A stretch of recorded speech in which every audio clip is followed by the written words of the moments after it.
Yeah, folks, let me know if I'm audible at your end, those who are attending this class online. Yes, sir. Yes, sir. Okay, fine. Uh, how many of you are back to the campus now?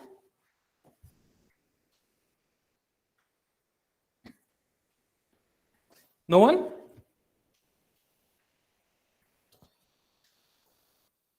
Okay, fine.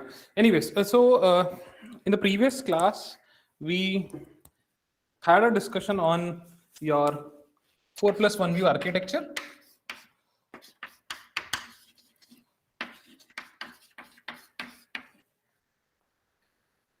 Any doubts in that topic?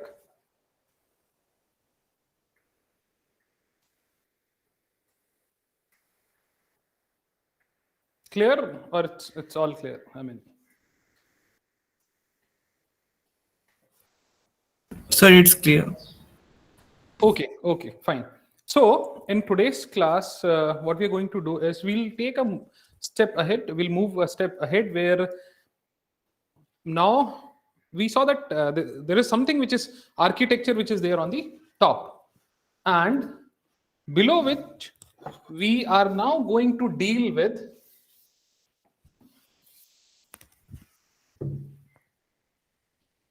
something which is called as patterns. Sir, can you switch on the lights? It is not visible what you are writing on the board. Okay, fine. I hope it is visible now. Yes, sir, better from previous. Yeah. And what about this screen? Sir, actually presentation is visible. Okay. That means whatever I'm writing on board is visible, plus whatever is there on the screen, that is also visible. Yes, sir. Okay, fine. So the next part is that we'll be dealing with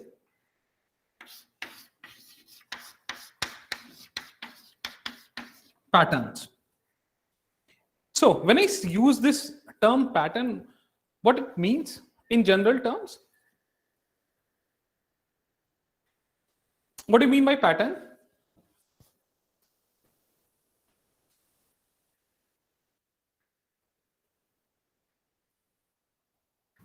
A sequence of something. A sequence of something. Okay, up to some extent, it's correct.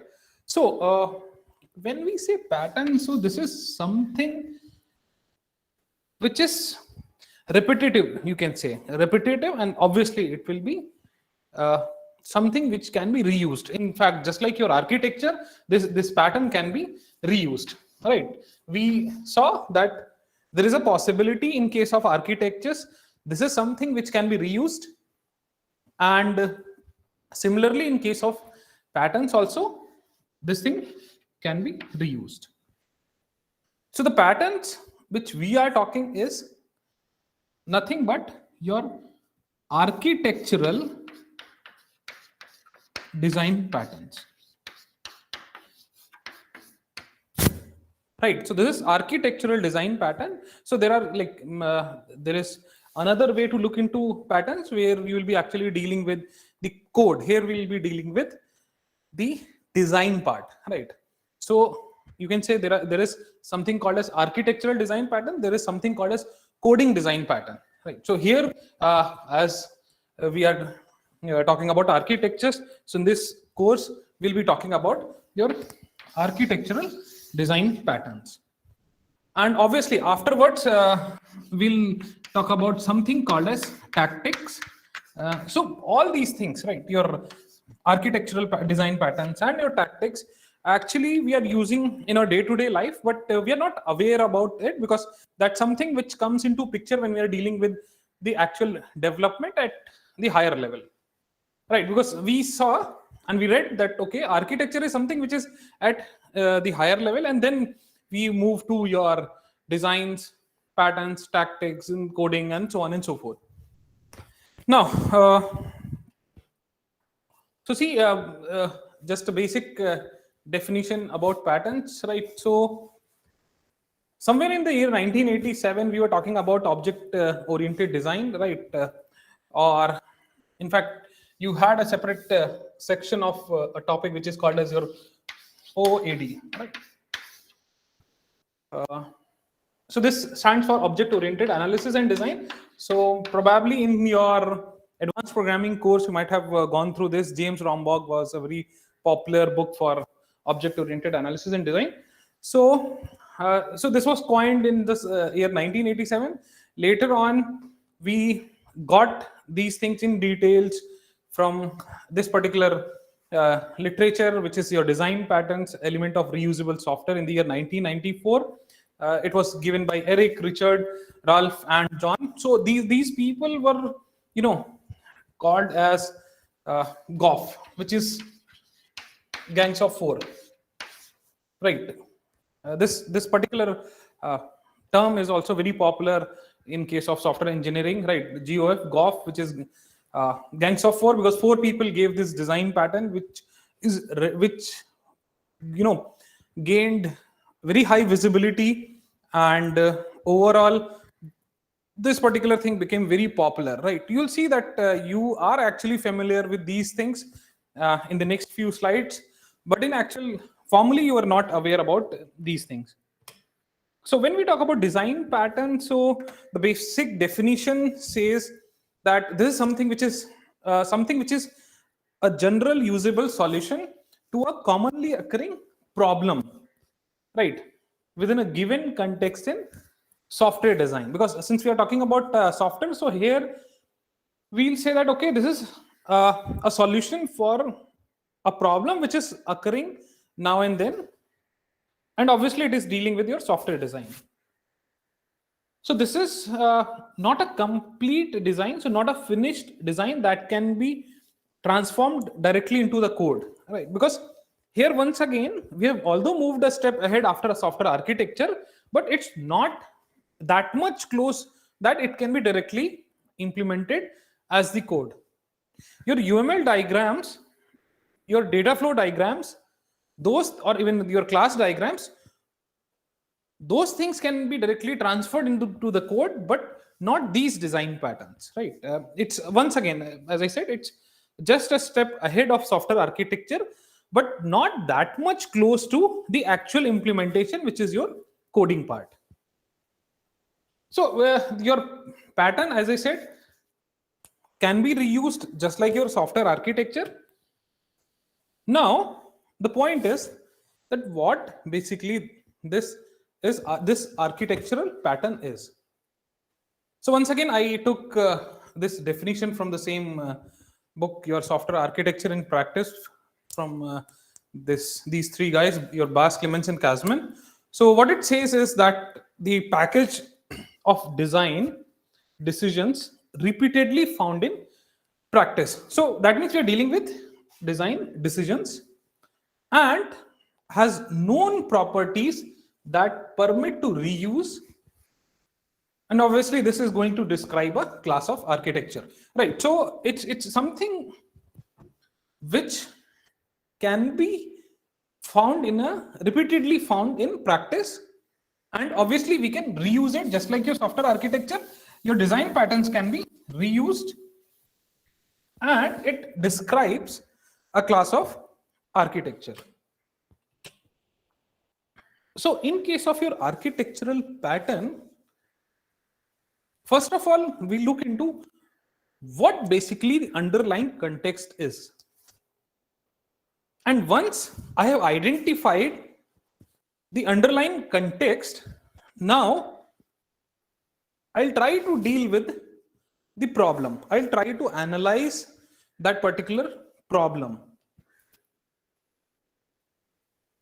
See, many times we say that during peak hours means the tatkal hours, let's say, if I'm dealing with IRCTC. So we say that there will be at least, let's say, 1 lakh users, simultaneous users who are actually using IRCTC. So there what we say that we are observing a pattern where during the tatkal hours, the number of simultaneous users are on the higher side, or it's like on the highest side throughout the day. So how we can claim it? Because we have observed a pattern of users, pattern of traffic, and then we are able to claim, and then further we are able to take some decisions that we can definitely take a call on provisioning of VMs, or maybe we can well in advance, if suppose I have enough money like IRCTC, so obviously I'll take care of the underlying infrastructure to be strong enough to hold or to be able to handle the amount of load which is there with this portal during the Tatkalas. Right. Once I've identified this problem, so the next obvious step of mine will be to look for an efficient solution. And this solution will be obviously in terms of some pattern which will comprise of several tactics. Right. Tactics, probably I'll take tactics in the later half of this lecture, and that will take another lecture or so. That means multiple tactics will be there in a single design pattern, based on our need, based on our requirements, based on what client has specified for. I'll take a call on this particular thing, that how many tactics I have to incorporate, how many design patterns I have to incorporate in order to come up with the overall software architecture for a particular problem.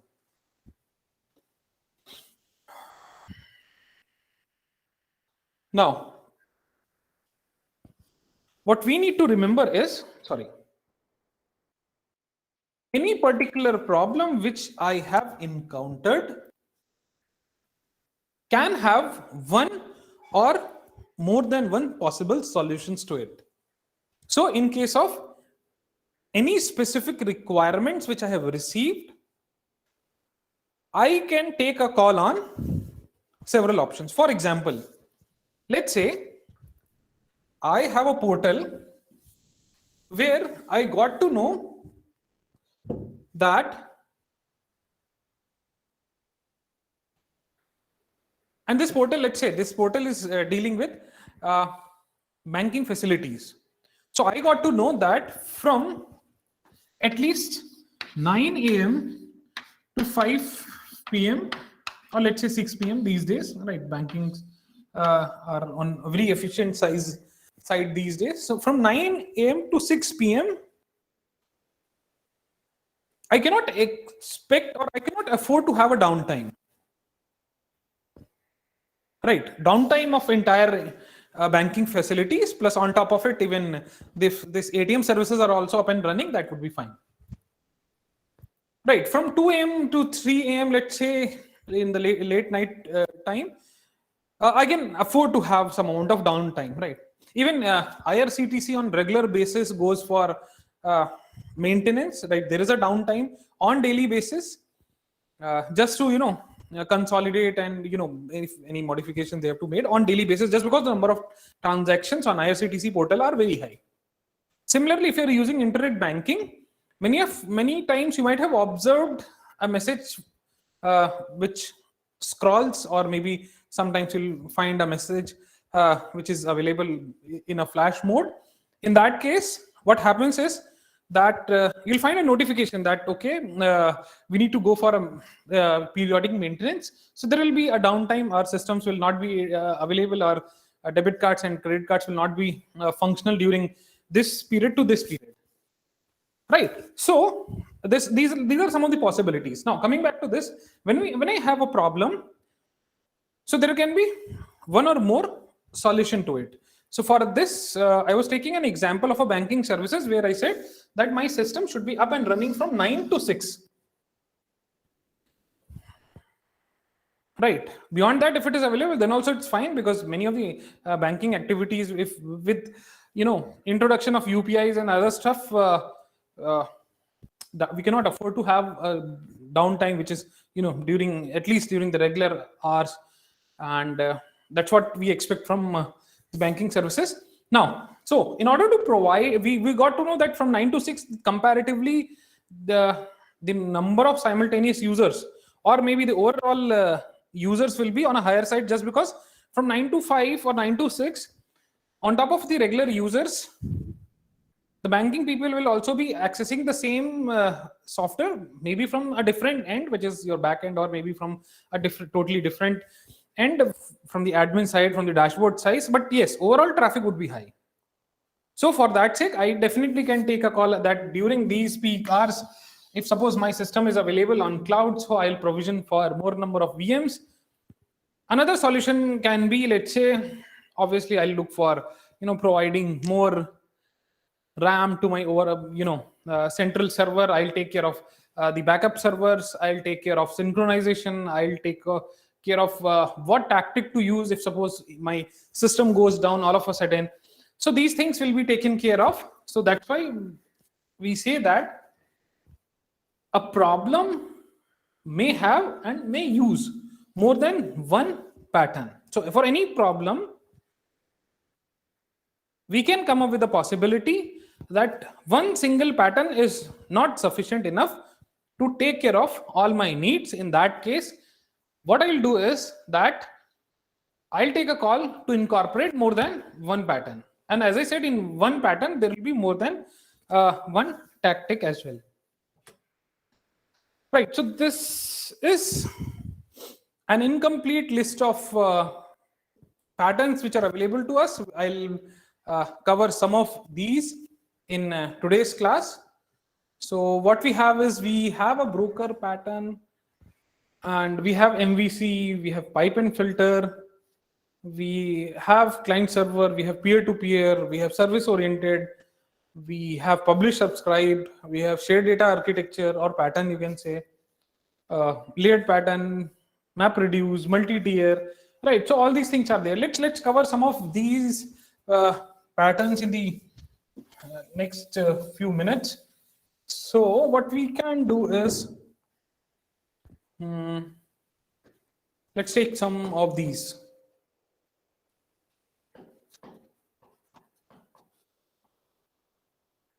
So easiest one, we can have, client and server, or let's take broker also, MVC also,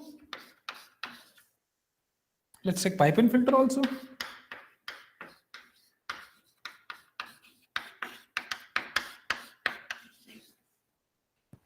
and peer-to-peer, let's avoid it because we are already covering your client and server and your pipe and filter. Service oriented, we'll talk about it separately. So let's talk about publish subscribe.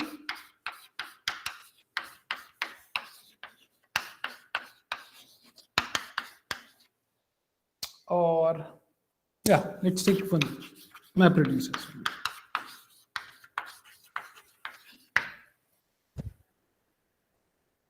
So see, whatever I'm writing on board is clearly visible to all those who are there available online. Yes or no? Yes, sir. Yes, sir. Fine. So let's switch to the board only, right? Because two lights are distracting me also. So let's talk about the simplest one, which everyone is aware of, right? That is your client and server. So what happens is that on one end you have your servers available.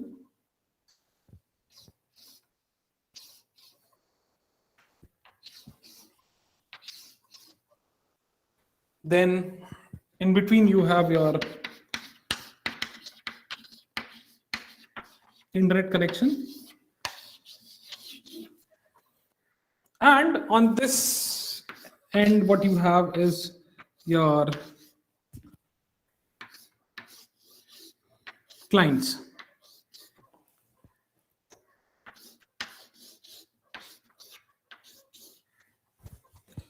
and obviously these are connected through internet.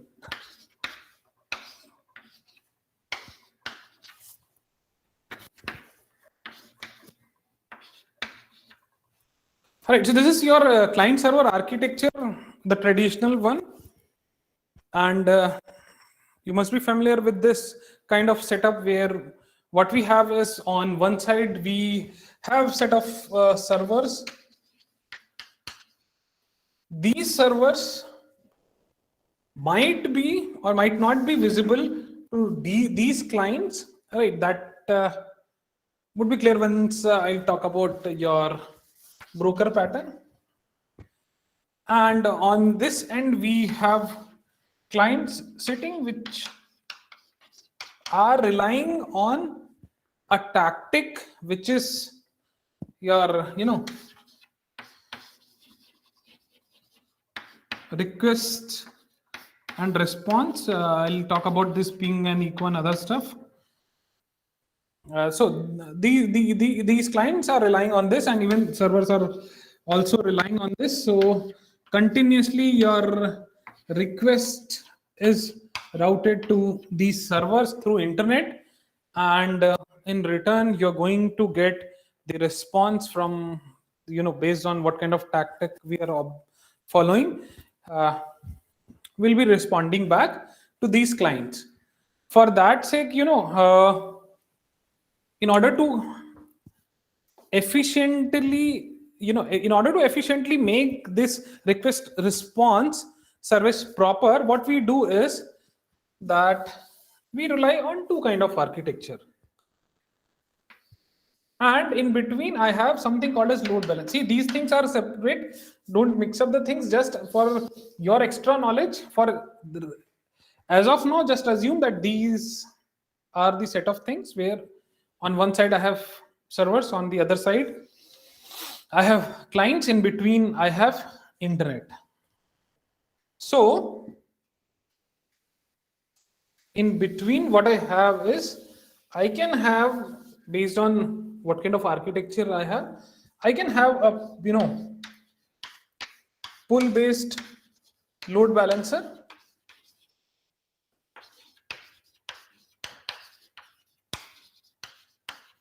or I can have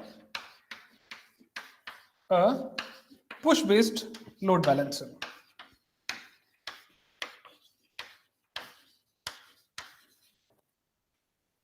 Right, so these based on what kind of things I am applying,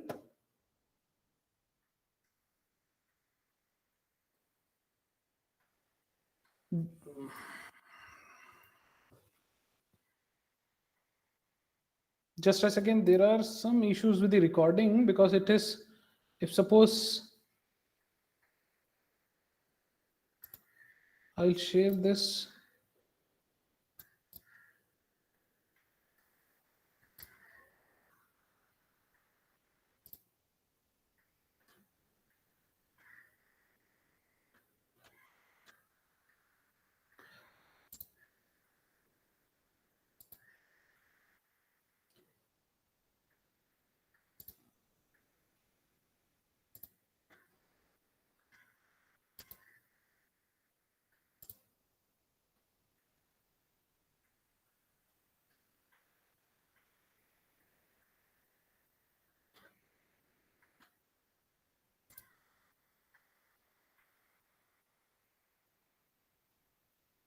See, for you guys, I guess this is something which is clearly visible, but from my screen, what I can see is that the things have got flipped. I don't know how it will come in the recording, but let's take a chance today.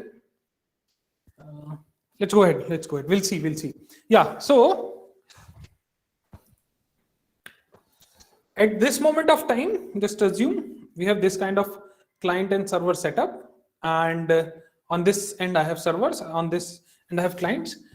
In between, lot many tactics and lot many architectures plays a role. As I said, we have two options that in order to take care of these requests and response, I have the role of load balancers, where I have two options. One is your pull-based load balancer, another one is your push-based load balancer. We'll separately talk about your push-based load balancer and your pull-based load balancer in the coming lectures, probably. Yeah, not today. Maybe in the next class or next to next class, we'll talk about this thing as well. So this was all about your client and server. So before moving to broker, which, once again, you guys are familiar with this broker pattern, but formally you are not aware that actually you are using in some sense. So any doubts in this? Any doubts in this client and server? Sir, here load balancer is dealing with request and responses Yes, and using them. Yes. This, see, what happens is that let me throw some light, and then I'll cut this discussion here only, and then we'll talk about load balancer separately. It's a very interesting topic. So see, what happens is that these clients are continuously sending requests, right? Now,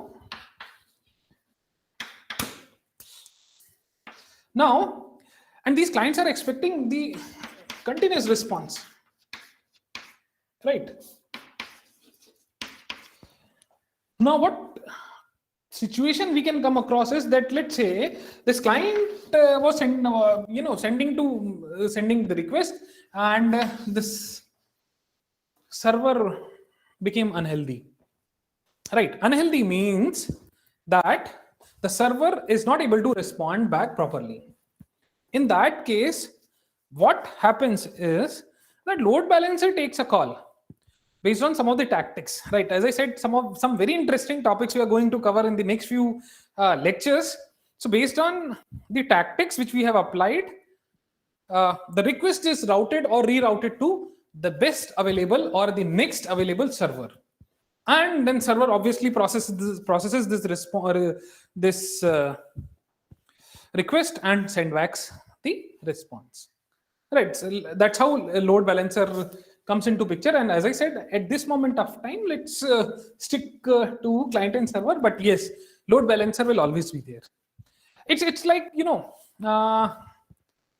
can somehow connect to the same phenomena which happens that what happens is that in case of your cache and your RAM, when it gets full, so in that case, what happens is from your physical memory, we take a portion, right? Similarly here, that's a separate topic. That's about a standalone system, right? Here we are talking about a bigger picture where several servers are there, several clients are there, several requests are going on. So in between, it's like, load balancer, you can say, is,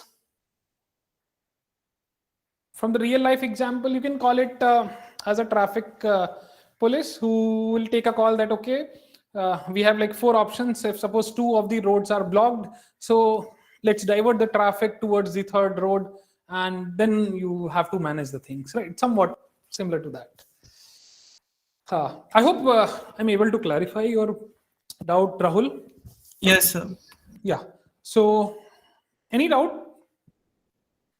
Any further doubt? No, sir. Yeah. So then we will switch to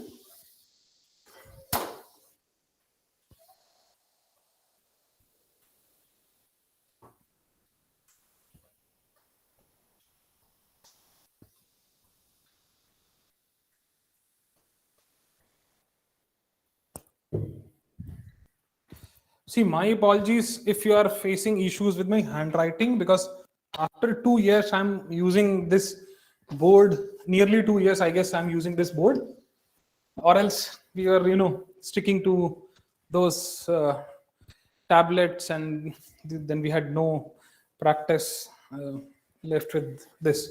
Now, so this was about your client and server. Now let's talk about broker.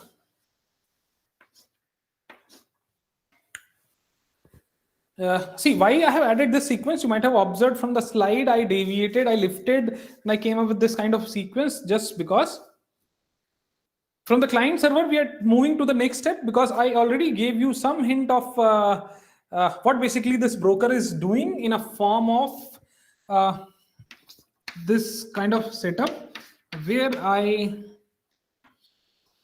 have client on this side,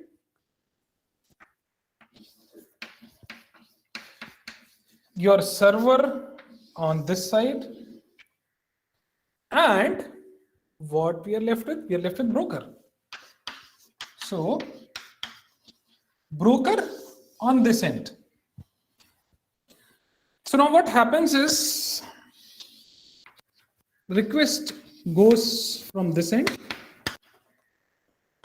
broker takes a call, and there can be multiple servers, right? Broker sends to one of the server this request. From the available server, you get the response, and then broker once again sends this response to the client. And similarly on this side also you can say that there are various clients. There's C1, there's C2, there's C3. On this side I have server 1, server 2, server 3. Right. So, and obviously there will be some internet connection in between. So previously I had client and server kind of concept. Here also I have like client and server kind of concept, but in between I have added one extra entity, which is your broker, So, okay, before me giving this explanation, can someone throw a light on what basically is the basic purpose of this broker?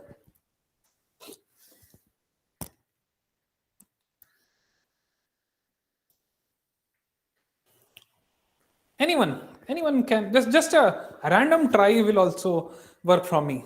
Let me know that how many of you are still active.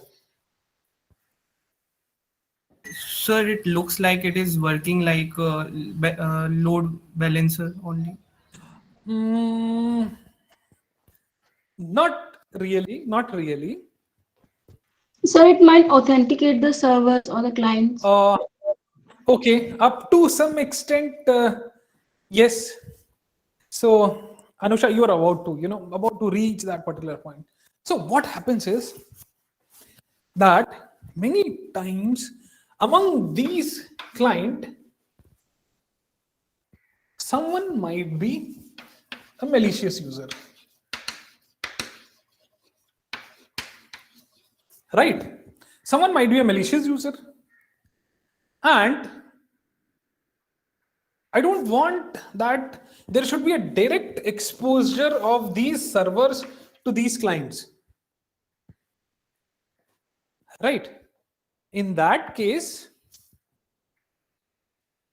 every time my request from the client goes to broker, this broker will send this request to the available server.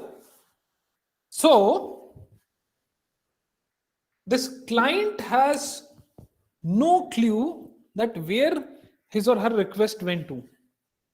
Then in return, the server responds back, and server may or may not have any idea about the client, because for servers, broker is the only middleman from which server is expecting a request. In replies, server will be giving some response. Now broker will send back the response to the respective clients, and the process is done. Now, the advantage of it is my client has no clue about the IP of this server. Even if there is a malicious user, obviously malicious user will try n number of steps, may try to hamper the working of broker also, but there are other measures in that case as well. But looking at this current setup, it becomes impossible for server to directly get in touch with, it becomes impossible for the client to directly get in touch with server. Now, my IP of this server is not exposed to the client. In that case, overall fear gets reduced. server is only responsible in dealing with broker, client is only responsible in dealing with broker. Broker is going to take a call in sending requests and response. Now, any possible example from your day-to-day life? Any So possible? VPN, Yes, VPN, yes. Another close one. Sir, Kerberos server. Huh? Yeah, someone gave some answers. Sir, Kerberos server. Okay. Yeah. Now, can you read it? What I've written here, so proxy server. right? Proxy servers, dealing with it on day-to-day basis. Yes or no? Yes, sir. Right. In fact, I'm not sure about the current setup. Previously, when we used to have in our university also, we were only relying on this kind of setup. I am not sure about the current setup, as I said. Previously, we had 2 of the proxy servers, and that was taking care of these request response kind of activities. So, getting my point about why we have introduced this broker and what's the actual usage of it. See, there are various add-ons to it as well. And there are various issues associated with this as well. You might say that my entire broker gets compromised, then what to do? Right. So there are several alternatives in that case as well. But as of now, looking fine. This kind of setup is looking fine. Yes, sir. Right. So what I have done is that I have taken a call that,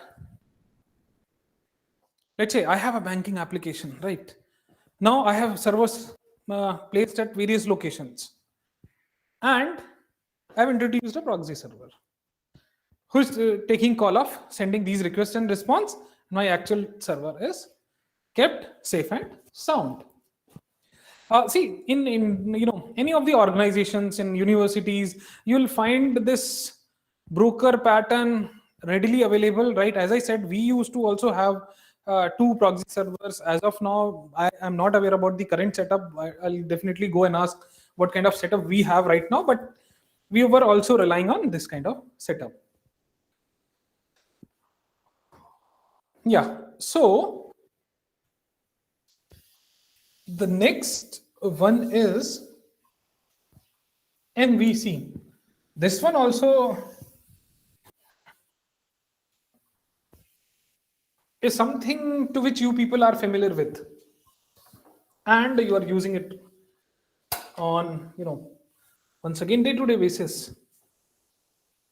And it's basically dealing with your UI, which is your user interface and user experience, UI UX, mostly. So MVC stands for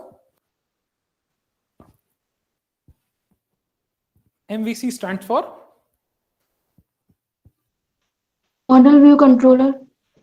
Model View Controller. Might have studied in the software engineering. Yes or no? Yes or no?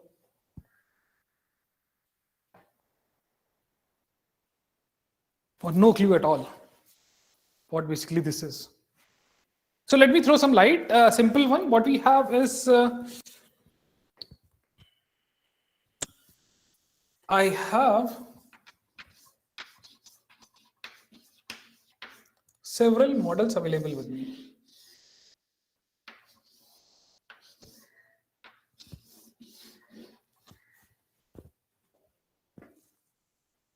On this end, I have view. On this end, I have controller. And here what I have is, let's say I have a user. So what user does is,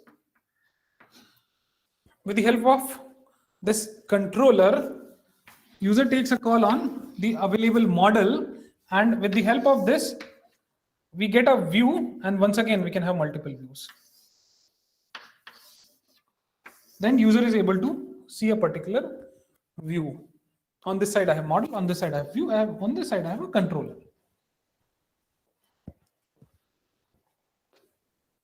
In your dashboards, most of the time we use this particular design pattern, which is your model view controller. See, as I said, this is architectural design pattern, not the coding pattern. So let me explain you with the help of an example where what I have is, let's say I have a website where I want to see the temperature. Right. So I am visiting that website, and that website has a feature of showing this thing in a meter format. Right, and there is, a needle which is placed, and I'm able to see the temperature in this format. Another possible format can be, let's say, in a digital format where I see that this temperature is shown, let's say if suppose it is 32, it is shown in,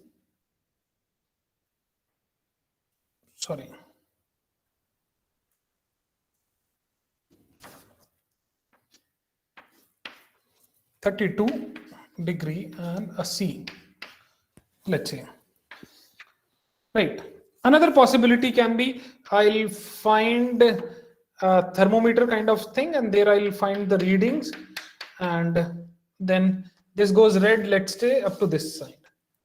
So one of the possible view, which is V1, one of the possible view is this V2, another possible view, which is V3. So based on this controller and the possible models available, I am getting these many views, and I'm able to see based on how I'm looking for it. Right. Another example I'll give you. In your Windows or Mac, or let's say, if suppose you want to see the list of files available, one option is like you see this list. Another option is you will see some small icons with the name here. Another will be a very large thumbnail kind of thing with possible names. Right, so this can be one view, this can be another view, this can be another view. So mostly you will see that it is dealing with your user interface and providing several possible views. So with the help of this model, I can get multiple views, several views, and obviously this controller is nothing but giving instruction to the model to execute the possible available views. Any doubts in this particular architectural design pattern? So what is model here? So the model will be your backend program. Right, model will be backend program that would be making all the possible. See, in this case, view is different, but at the back end, my temperature remains the same in everything. Right, view gets changed. At the back end, the content remains same. The idea to measure the temperature from a sensor, or maybe to do some calculations from degree to Fahrenheit, Fahrenheit to Celsius, that remains the same. Right, but my views are different. So one model can simply be getting from the sensor, another model can be simply from, let's say, doing some calculations after conversion from Fahrenheit to Celsius or Celsius to Fahrenheit, right? So these many possible models, and sometimes you can simply keep a single model available to us, and then we can deal with this kind of situation where, based on the kind of inputs I'm getting from the users, I'm coming up with a different view for the same set of users. So sir, can we say that here the temperature will be the model, because we are setting the temperature in the views? Backend? portion will be the model, not the temperature. Temperature is something which we want to visualize, right? Temperature is something which we want to visualize. It has nothing to do with your all possible available models or all possible available views. No, sir. In general, we can say the data that we want to put in the Yeah, views. in general, yes. In general, you can say, okay, that yeah, not in machine learning terms or any other terms, right? In general, you can say yes. Yes. Any possible example from your end? See, I gave you several examples, right? Any possible example from your end? So we can take the example of MIS, like the views in MIS portal are the views like student details and marks grade details. Okay, These are the different views. for a different set of users. Yes, that's also possibly one of the potential example. Yeah, for me, I can see everyone's performance. For you, you can see your performance only, so the view gets different, right? Probably from the, let's say, admin section, from the academic section, they might be able to see more details than me. So they'll have a different view. Yes, so this is one of the possible example. Very correct. Any other?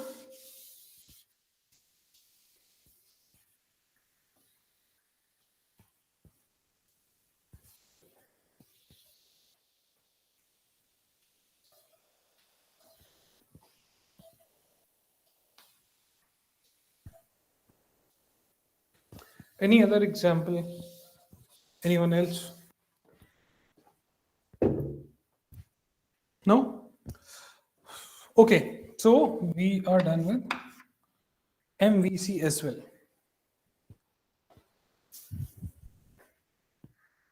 Now, next one is your pipe and filter.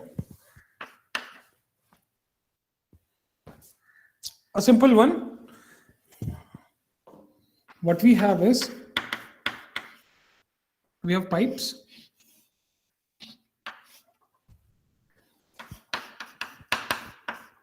Then we have a filter. We have a pipe. Then we have a filter.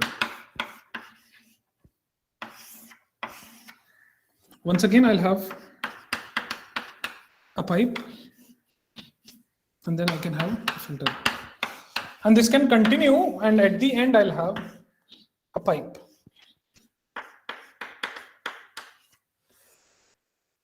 So what it says is that whenever I'm talking about pipe, it's like simply transforming something. In filtering, some amount of information gets processed. Once again, pipe is used for transportation, filter is used for updation modifications. Once again, pipe, and this can continue, as I said, based on our need.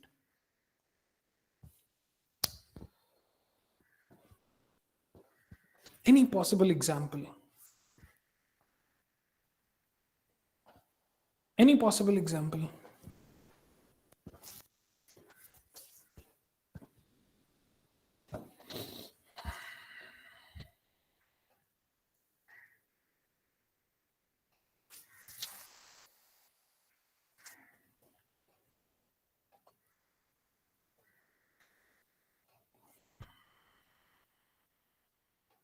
No? So we can take an example of a form-like application where we have first step, then second step, Okay. like these things. Saving takes place. Yes. Sequential type of way. Yeah, yeah. Let me take a complicated example. Compiler. Right? Yes, sir. So, what it does is, it takes code as an input. Then, how many of you are doing compiler course? Or you are yet to do this? Sir, everyone in the CS branch is doing right now. Everyone is doing, right? So, code, then the next step is parsing takes place. Yes. Yes, sir. Yes, sir. What's the next step? Syntax analyzer. Yeah.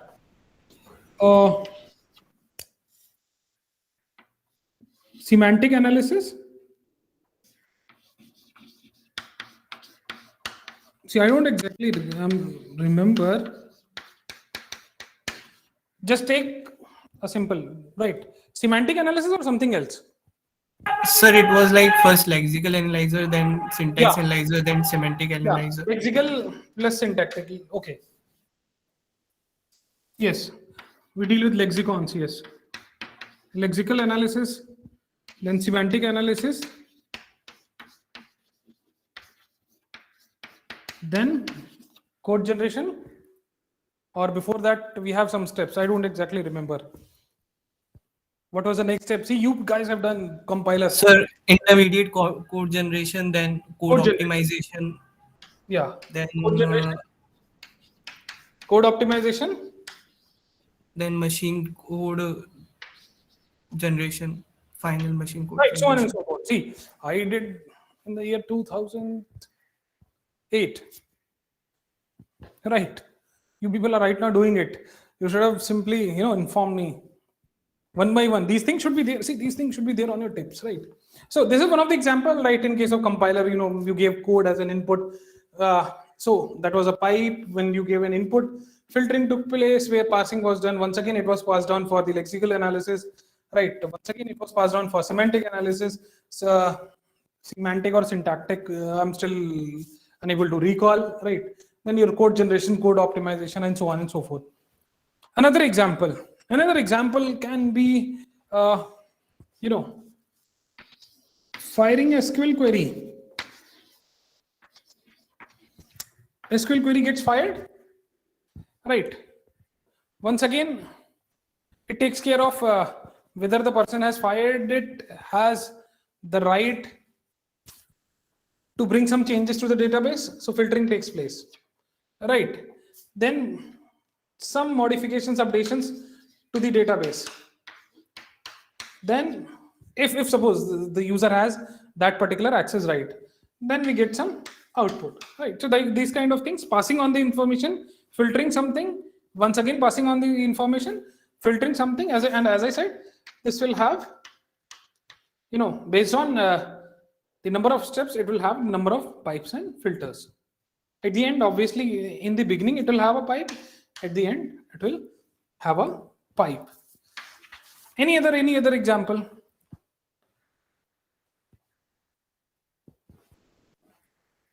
Any other example?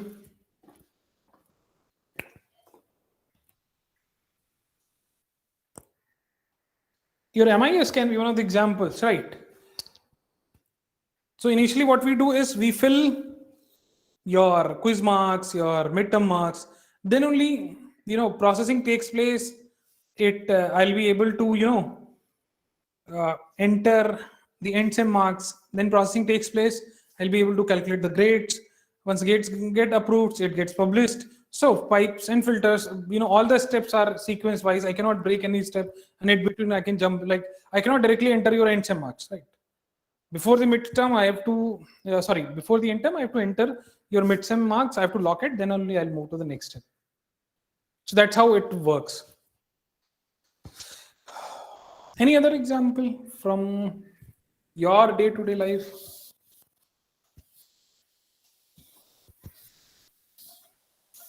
See, joining this class online, right?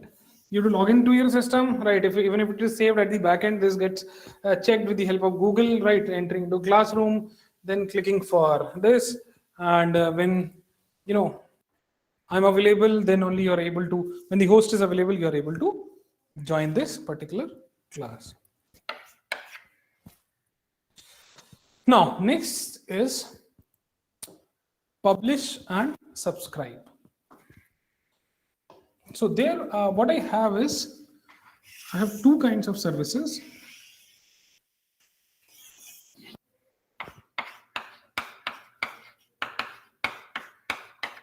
Publish and subscribe. So on this side, I have publisher.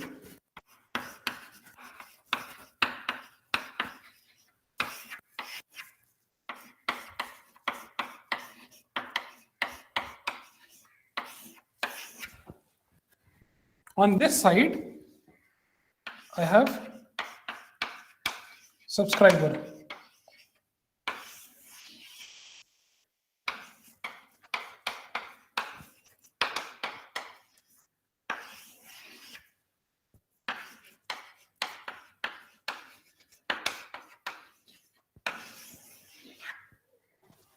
And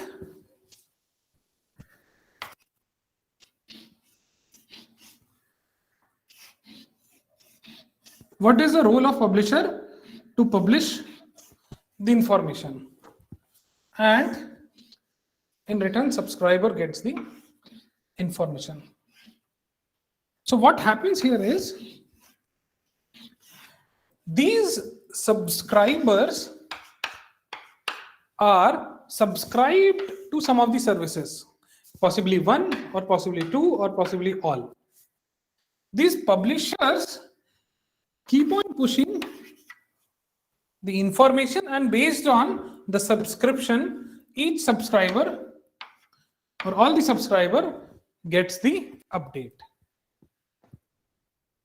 All right, on one side, publisher is pushing the information to this service. On this side, subscriber is getting the service based on the kind of subscription I have, right? To what all publisher or subscriber. Now, any possible day-to-day example? Any possible day-to-day life example?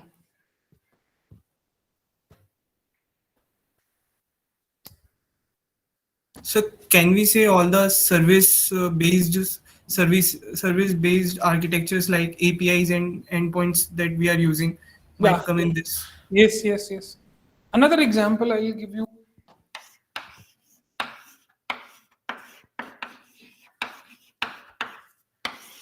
RSS feeds. How many of you are aware about RSS feeds? Any idea about blogs? Yes, sir. Right. So you subscribe to those services, and based on these RSS feeds, you get the notifications. Your push notifications available on your phone is one of the example about publish subscribe. Right. Many of the websites ask for subscribing to the newsletter. That kind of thing is an example of publish subscribe. You get a notification with the help of some emails because you went to a website, you submitted your email for getting the updates. Quora, digest emails you get. That is one example of publish and subscribe. Right. Another example can be your, let's say, to the classroom, right? Many of you, like I have avoided it, right? So I don't get any emails from the Google Classroom. When I visit it, I get the information.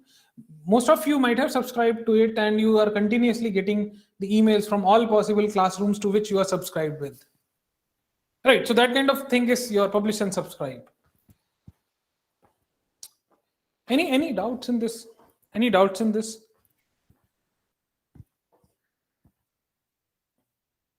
So here the publishers will publish the services that they are providing in open source type of thing where everyone can access, or they directly contact to subscribers to send their service, to give their service. So it depends on any kind of. See, first of all, it can be simple one. Simply, there was a mechanism, subscriber went for subscription. Right. This mechanism can be anything, even from a digest mail or an advertisement mail. You went there, you subscribed yourself. Right. See, in case of your push notifications on your Android or iOS, what you get is that you can simply, they have this option of sending push notifications, but it's up to you to, get rid of all these stuff. Yes, sir. Right. That kind of thing is there. So they have a service in between where you can take a call on subscribing, on unsubscribe. Right. Even I can add one service of unsubscribe for these subscribers. Suppose I'm unsubscribing, so definitely I'm not going to get any details from here. That kind of thing is also, many times you keep on getting mail, you get frustrated, you go for unsubscribing it, right? Many times you report spam as well. Right? Any doubts in this? No, sir. Okay, so the last one in my bucket list is map reduce. Now I am giving you this as a homework, right? So that you go back, look into it, and then we'll have a detailed discussion on it. Right, take it as a homework. Like now, next part will be your tactics, right? But before that, let me take some doubts today. Then we'll move forward. So, any doubts up till now?